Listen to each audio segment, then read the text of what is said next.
Good morning, dear students. Let us start part 3 of chapter 3, synthetic fibers and plastics. What is plastic and where do they come from? Plastic word come from the Greek word plastikos, which means anything that can be shaped or molded very easily. We were fascinated by the molding property of the rubber, which is natural. So we wanted to make something synthetically which is similar to rubber. So during the 1800s, something it was able to be made. Edmund Alexander Parkes, he was a scientist who made the synthetic plastic or rubber-like material using cellulose, and it is called nitrocellulose. During those times in the Western countries, billiard game was very popular, and for that the wild elephants were used. Their ivory was obtained from them, and for this they were slaughtered. And there was a company which wanted to stop this slaughter of wild elephants, so it asked people to make something like ivory so that the elephants can be saved. So a synthetic material similar to plastic was obtained by treating cellulose obtained from cotton fiber with camphor kapoor. This helped for saving the environment and the elephants, and it was at that time it was thought very good thing that this plastic is good for the environment, and more plastics were being made at that time. Then after the discovery of electricity, the electricity was transferred through wire, and for that the wire needed to be insulated.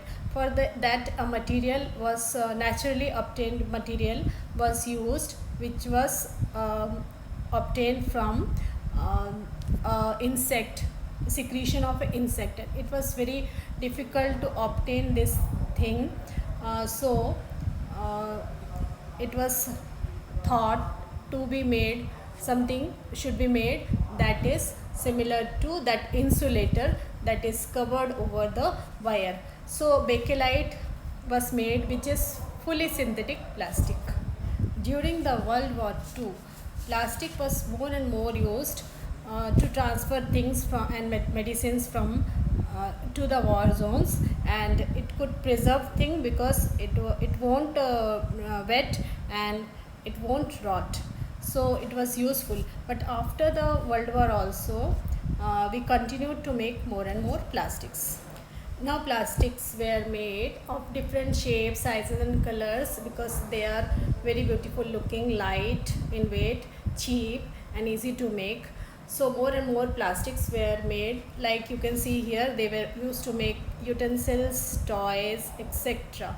A lot of things, medical, the covers for and to keep the containers to keep the chemicals, etc. were made by the plastic. Now plastics are of two types.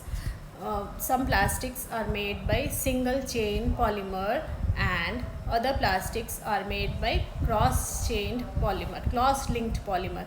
So the polymers that are used to make plastics are of two types: single chain and cross-linked polymer, as you can see the diagram also here.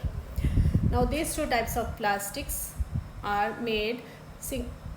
The difference between these two are linear polymer are in linear arrangement in a form of line, and cross-linked are made by heating the linear polymers, and they are cross-linked to each other together sideways, also cross-linked. So the linear polymers are straight chain structure, whereas the cross-linked polymers are network like structure. Then the linear polymer are simple arrangement. They have simple arrangement, whereas the cross-linked one has complex arrangement. So based on the two types of polymers, we can make two types of plastics different. Now there is a difference between types of polymers and types of plastics. You should not confuse between these two. Now we will study about the two types of plastics. They are thermoplastic and thermosetting plastic. Thermoplastic are made by linear chain polymers, and after heating them we get the thermosetting plastics. So thermoplastic is soft plastic and thermosetting plastic is hard plastic.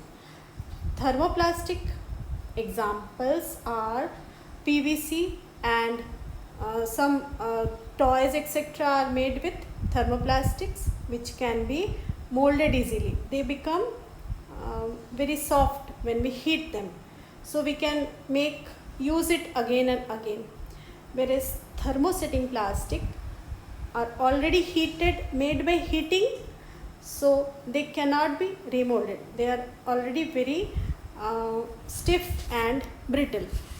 If we put lot of pressure on them, then they will not bend, they will break.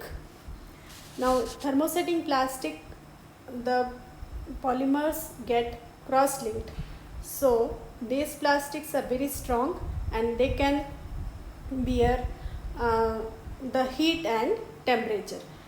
For that, the thermosetting plastics are used to make the electronic handles of electronic devices, the cover or insulator part of electronic devices where heat can be generated, and also in the kitchens where there is lot of heat, like in the cooker handle and handles of the utensils, we are using thermosetting plastics. These are hard plastic. Example of thermosetting plastics are the Teflon coating on the cookwares, non-stick cookwares, and the melamine plates that we use to eat are made from thermosetting plastic. This is the main difference between these two, and here is some example of thermoplastic and thermosetting plastics, and we will continue this chapter in the next part.